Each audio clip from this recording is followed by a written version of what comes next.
Bom dia, meu amigo, bom dia, minha amiga, espero que esteja tudo bem contigo. Meu nome é Gustavo Fernandes, eu sou professor aqui do Missão OAB, juiz de direito do TJDFT. Estamos gravando mais uma aula de revisão. Agora nós vamos falar sobre o direito do consumidor. Olha aqui na tela, meu Instagram é Gustavo_Fernandes_Sales, e-mail gustavo.fernandes@tjdft.jus.br. Meus amigos, vamos pegar aqueles temas sem os quais você não pode ir para a prova sem o conhecimento. Os temas principais do direito do consumidor, aquelas matérias que você, mesmo que ela não caia em prova, você precisa saber para te ajudar a raciocinar e acertar a questão. Então vamos lá, começando pela relação de consumo. O que tem de interessante sobre isso? Primeira coisa, você tem que saber que o CDC é um Código de Defesa do Consumidor, então ele incidirá sempre que houver o consumidor de um lado e o fornecedor do outro, o que levará a uma relação de consumo. Não incidirá o CDC na relação entre duas partes iguais, dois empresários, aí incide o direito empresarial, dois civis, incide o direito civil. Tem que ser sempre um consumidor e um fornecedor. O artigo 2º do CDC dispõe acerca do conceito de consumidor. É toda pessoa física ou jurídica que adquire ou utiliza um produto ou um serviço como destinatário final. Ele tem que ser destinatário final do produto ou do serviço. Mas o que é o destinatário final? E aí tem duas teorias. A teoria maximalista, também chamada de teoria objetiva, diz que o destinatário final é aquele que tem a destinação fática, aquele que pega o produto ou o serviço e o retira de circulação, ainda que a pessoa tenha a finalidade de lucro de utilizá-lo na cadeia de produção. Quem entende pela teoria maximalista entende que o CDC é um grande código de consumo para regular todas as relações de consumo, o que acaba sendo criticado porque ele incide em um leque amplo demais e não protege quem ele deveria proteger, que é o consumidor. Por isso, anote aí no seu material, é tranquilo que a teoria adotada aqui no Brasil é a teoria finalista ou subjetiva. Para ela, não basta destinação fática, não basta retirar o produto de circulação. Tem que também ser o destinatário econômico. Aqueles que consumem o produto ou o serviço de forma intermediária são excluídos do conceito de consumidor. Por exemplo, um comerciante, alguém que pega um produto para colocá-lo no seu negócio. Ele está excluído do conceito a priori de destinatário final econômico e, portanto, de consumidor. É uma teoria mais restritiva e é adotada pelo nosso ordenamento jurídico. O que é que as provas costumam cobrar? Que o STJ entende que se adota uma teoria finalista mitigada ou aprofundada. É uma versão um pouquinho diferente dessa. Beleza, essa versão finalista é adotada, mas o STJ entende que, ainda que uma pessoa física ou jurídica não seja destinatária econômica, em alguns casos, quando estiver constatada a situação de vulnerabilidade, no caso concreto, é possível incidir as normas protetivas do CDC. Olha aqui um exemplo.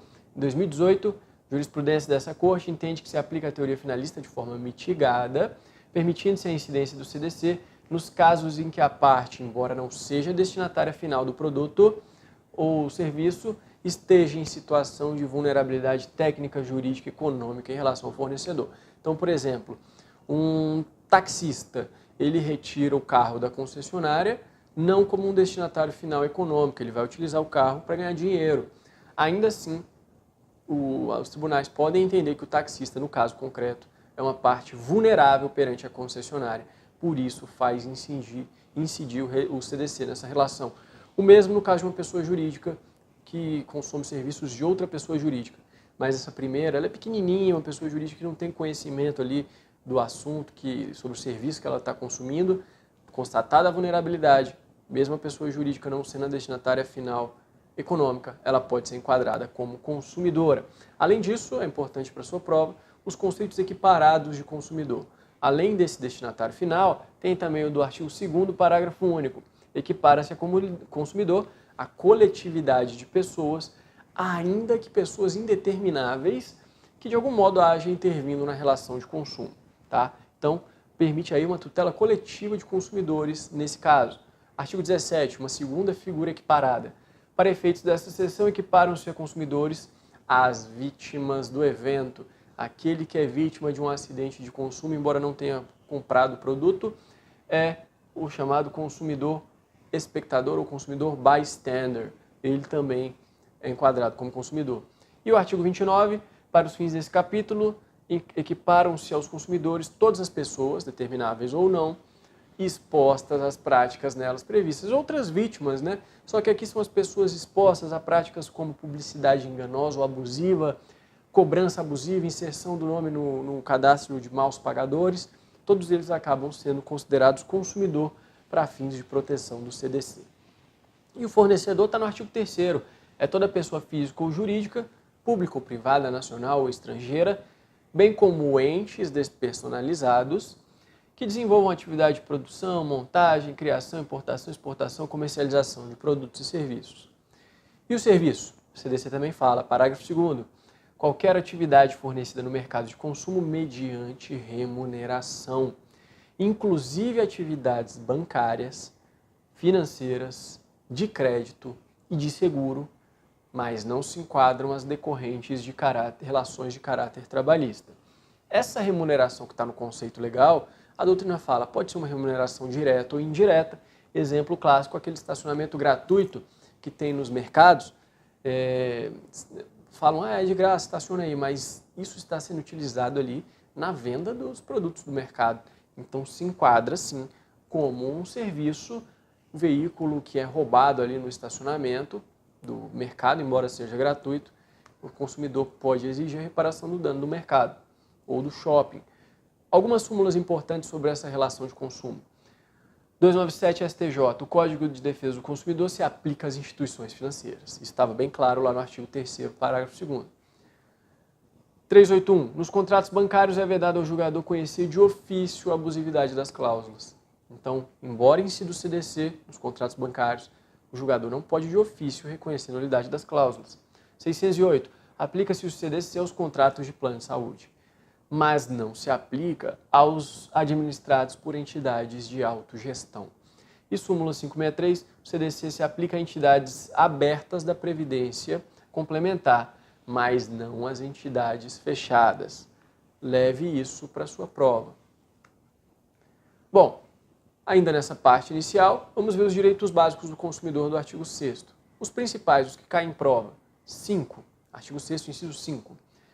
Direito básico do consumidor, a modificação das cláusulas do contrato que estabeleçam prestações desproporcionais. Veja que isso já é no início do contrato, não precisa de fato superveniente. Se o juiz vê que o contrato de consumo tem cláusulas desproporcionais, ele pode modificar. Segunda parte, ou a revisão em razão de fato superveniente que a torne excessivamente onerosa. Aqui já é um caso em que existe um fato superveniente, não precisa ser imprevisível, não precisa ser extraordinário, como é no Código Civil, na teoria da imprevisão do Código Civil. Aqui basta que seja um fato superveniente que torne a prestação onerosa, já pode o juiz revisar. Outra diferença em relação à teoria da imprevisão do Código Civil, lá o objetivo do juiz é rescindir o contrato, é acabar com a relação. Aqui o objetivo é manter a relação apenas com a modificação para favorecer ou para não deixar ser prejudicado o consumidor. Beleza? A lesão é chamada de lesão consumerista da primeira parte, não exige inexperiência ou premente necessidade. Ela já está presente no momento do contrato. Já a segunda parte é a revisão por onerosidade excessiva, que permite a preservação do contrato com a modificação das cláusulas e não a sua resolução. Outro direito básico do consumidor importante, o inciso 8º, é direito do consumidor a facilitação da defesa de seus direitos, inclusive a inversão do ônus da prova. O Código de Defesa do Consumidor permite a inversão do ônus da prova em 2 casos, que são alternativos e não cumulativos. Quando a alegação for verossímil, o juiz, a alegação do consumidor é verossímil, vou inverter o ônus da prova. Ou, uma segunda hipótese, quando ele for hipossuficiente, ou seja, apesar de já ser vulnerável, a vulnerabilidade é pressuposto do conceito de consumidor, todo consumidor é vulnerável, e ainda aquele que não seja eventualmente um consumidor, não é o destinatário final fático, pode ser considerado vulnerável no caso concreto para fazer incídio ou CDC, como nós vimos, inclusive pessoa jurídica. Além da vulnerabilidade, tem a hipossuficiência. A hipossuficiência é uma questão não de direito material, como é a vulnerabilidade, é uma questão de direito processual. O juiz vai perceber, segundo regras ordinárias de experiência, que do consumidor ele não tem conhecimento sobre aquele assunto e é mais difícil para ele produzir aquela prova. E aí ele inverte o ônus da prova por entender que o consumidor é hipossuficiente. Contrato bancário, tem lá as cláusulas do empréstimo. O consumidor ele é hipossuficiente, ele não participa, ele não sabe, não foi ele que confeccionou as cláusulas. Ele não sabe ali os critérios de contabilidade, sei lá, os critérios de cálculos. Quem sabe é quem confeccionou o contrato, é o banco. Então o juiz constata a hipossuficiência do consumidor, inverte o ônus da prova e fala, banco, você que tem que comprovar que essa comissão de permanência não está incidindo juntamente com os juros e com outros encargos. Beleza? Bom, essa do artigo 6º, inciso 8º, é a inversão do ônus da prova ope iudicis, a critério do juiz. Existe a inversão legal ope legis, que está lá nos artigos 12, parágrafo 3º, inciso 2, 14, parágrafo 3º, inciso 1 e 38. A gente vai ver esses casos aqui na parte de responsabilidade do consumidor. Falando nela, essa parte você não pode chegar de jeito nenhum na prova sem ter um conhecimento sobre fato do produto, vício do produto, fato do serviço, vício do serviço. Vamos lá. A divisão é a seguinte. Temos os vícios de qualidade do produto ou do serviço por insegurança. Há um dano ao consumidor, um dano físico ou psíquico. Ali é o fato do produto, chamado acidente de consumo. E o vício de qualidade por inadequação. Aqui, na verdade, o consumidor não é lesado na sua saúde ou psiquicamente. O produto simplesmente não funcionou. Ele comprou o liquidificador não bate a vitamina dele. Esse é um vício do produto ou do serviço. As consequências dessa diferença são grandes. Vamos começar com o fato do produto, o acidente de consumo. A responsabilidade do fornecedor é objetiva. É objetiva, baseada na teoria do risco da atividade. Está lá no artigo 14, parágrafo 4º, a exceção. A exceção no 14, parágrafo 4º, é dos profissionais liberais. Então, se na sua prova cair lá a responsabilidade do médico, do advogado, é subjetiva, embora ele esteja fornecendo um serviço. Agora, não sendo um profissional liberal, a responsabilidade é objetiva, tá? O profissional liberal ele tem essa colher de chá aí porque ele também está em uma situação de vulnerabilidade, a depender do caso, como se fosse o consumidor. A vítima ela não precisa comprovar, então, a responsabilidade, a culpa ou o dolo do fornecedor, no caso de responsabilidade objetiva. Mas é claro, ela tem que comprovar o dano que ela sofreu e que o dano veio do uso do produto ou do uso do serviço, o nexo de causalidade. E o fornecedor, o máximo que ele pode fazer para elidir a sua responsabilidade é comprovar uma das causas de exclusão de culpabilidade, ou de responsabilidade, melhor dizendo. Então, lá no artigo 12, parágrafo 3º, lembra que eu falei a inversão do ônus da prova por lei, ope legis? Olha um caso. A própria lei diz que é o fornecedor que tem que comprovar, para não ser responsabilizado, que não colocou o produto no mercado. Ele fala, ó, você teve o seu dano aí, mas não fui eu que botei no mercado. Que embora tenha colocado no mercado não tem defeito, ele tem que provar que não tem nenhum defeito. Ou que houve culpa exclusiva do consumidor ao utilizar o produto, ou uma culpa exclusiva de terceiro. Cuidado, a culpa concorrente não tira a responsabilidade do fornecedor, no máximo reduz o valor da indenização.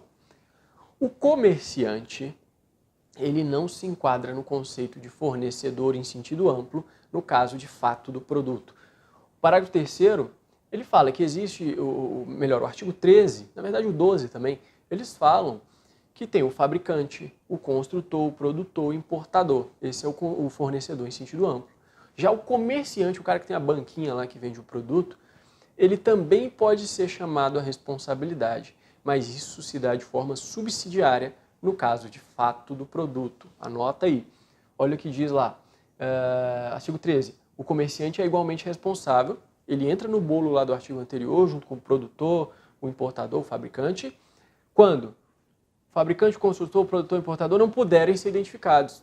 Então é subsidiariamente, só se esses não puderem ser identificados. Inciso 2. Se não tiver identificação clara, é o mesmo do 1, não pode ser identificado, não tem identificação clara. E o caso 3, quando o comerciante não conservar adequadamente os produtos perecíveis. Aí a culpa é dele, aí ele é chamado junto com os outros lá a responder objetivamente. A responsabilidade é solidária. Parágrafo único do artigo 3º diz que cabe o direito de regresso contra os demais responsáveis, segundo a sua participação na causação do evento danoso. Outra questão importante para fins de prova: não cabe denunciação da lide no CDC.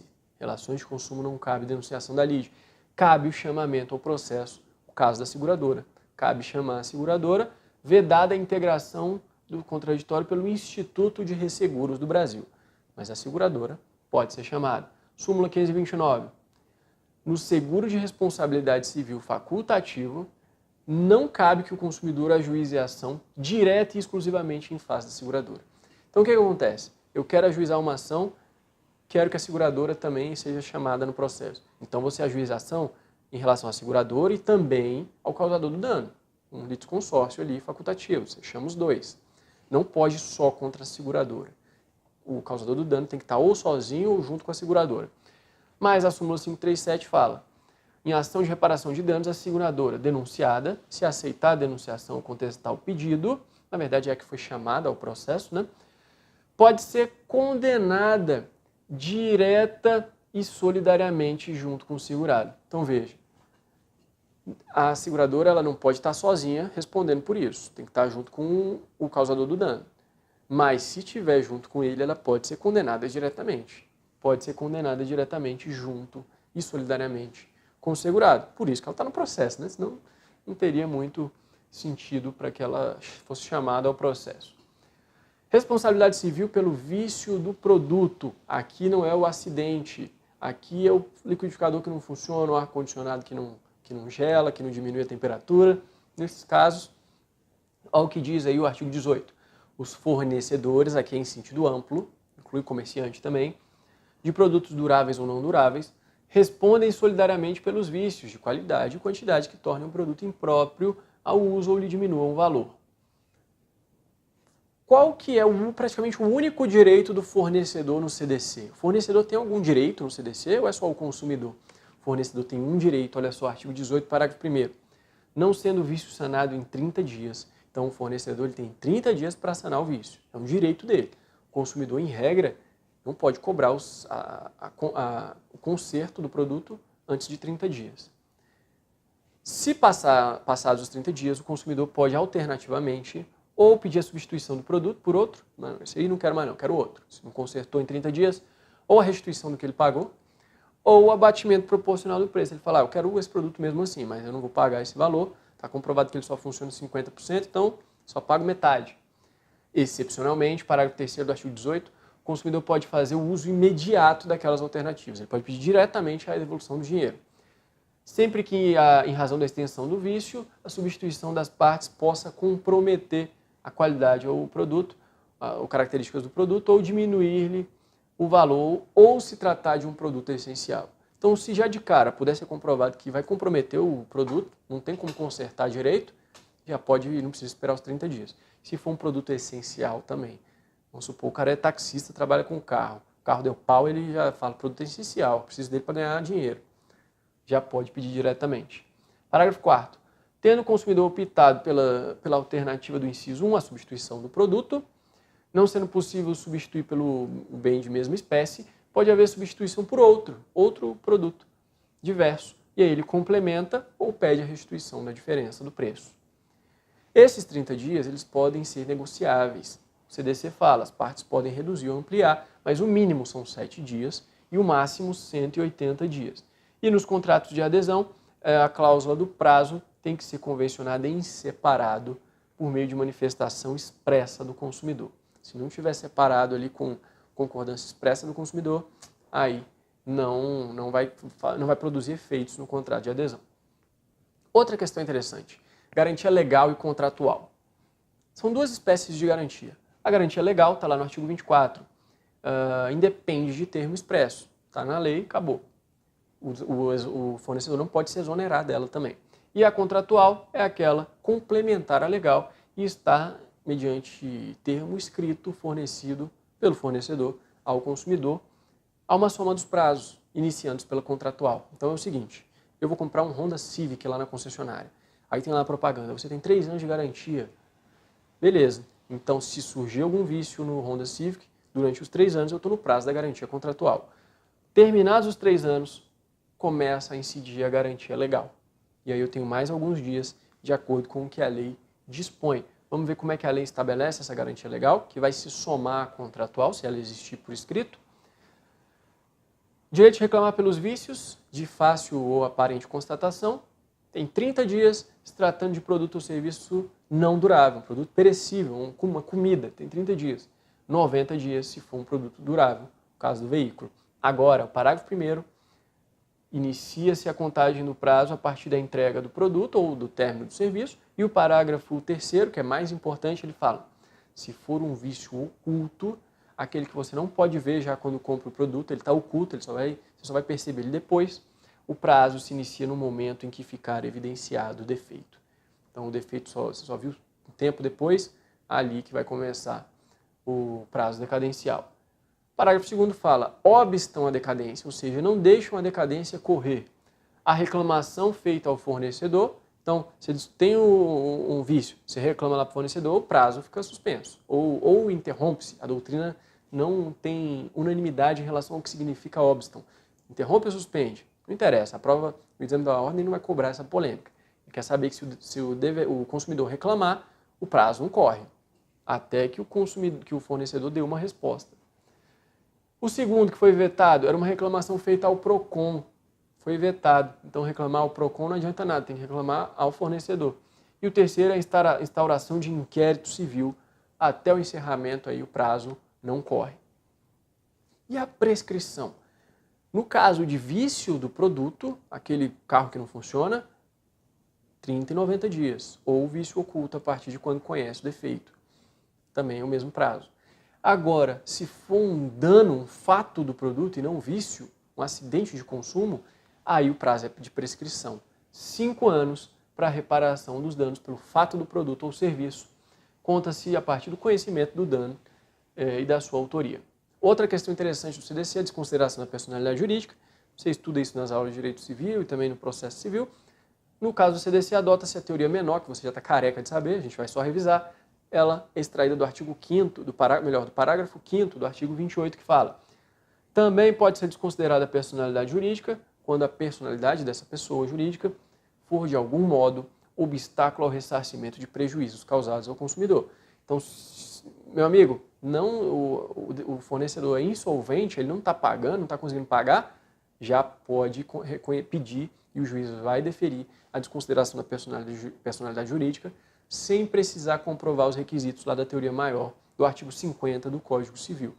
Confusão patrimonial, tudo mais, não precisa, desvio de finalidade, basta que de algum modo seja um obstáculo ao ressarcimento ao consumidor. Bom, proteção contratual. O que pode cair sobre isso? Na verdade, pode cair muita coisa, mas o que é mais importante para você revisar nessa reta final? Bom, as principais garantias estão aqui no 47 e no 49. 47. As cláusulas contratuais são interpretadas da maneira mais favorável ao consumidor. Então, na dúvida, a cláusula ali é ambígua, permite uma dada interpretação. Se ela for favorável ao consumidor, essa interpretação vai ser a que vai valer. 49. O consumidor pode desistir do contrato em até 7 dias a contar da assinatura ou de quando ele recebe o produto, ou de quando acaba ali o serviço, nos casos que ocorram fora do estabelecimento comercial, especialmente por telefone ou a domicílio. O que acontece? Eu vou comprar pela internet ou por telefone, compro lá um produto qualquer. Quando ele chega em casa, eu me arrependo. Por qualquer motivo, eu simplesmente me arrependo. É um direito potestativo do consumidor, não precisa justificar. Não quero, eu comprei porque eu fui bobo ali, quis comprar. Você tem 7 dias para devolver. Parágrafo único. Se o consumidor exercitar o direito de arrependimento, os valores pagos a qualquer título durante o chamado prazo de reflexão, 7 dias, são devolvidos imediatamente com correção monetária. Então, STJ, serviço postal. Se você pagou frete ou pagou o PAC lá, o SEDEX, tem que ser restituído disso aí também. Sem motivo nenhum. Por quê? É uma proteção ao consumidor, porque pesquisas, aí, teorias, estudos comprovam que o consumo ele acaba sendo um vício. A pessoa, às vezes, mesmo não precisando do produto, ela é induzida a comprar uma coisa. Quando isso se dá fora do estabelecimento, inclusive quando o vendedor vai lá a domicílio, passando de porta em porta, a lei confere esse prazo. Agora, não existe quando o consumidor está lá na loja, porque ele pode olhar o produto, ele pode testar, e aí comprou porque quis. Aí vale ali se a loja der um prazo de troca, tudo mais, e tem também a questão do vício, né? 30, 90 dias. Por telefone ou fora da loja, o consumidor ele não conhece o produto, ele vai conhecer quando ele pegar ali, e aí ele tem 7 dias para se arrepender. Bom, meus amigos, esses são os assuntos principais. É claro que tem muito mais coisa, mas para essa nossa aula de revisão, isso aí é o que você tem que saber para chegar na prova forte, beleza? Um grande abraço, bons estudos!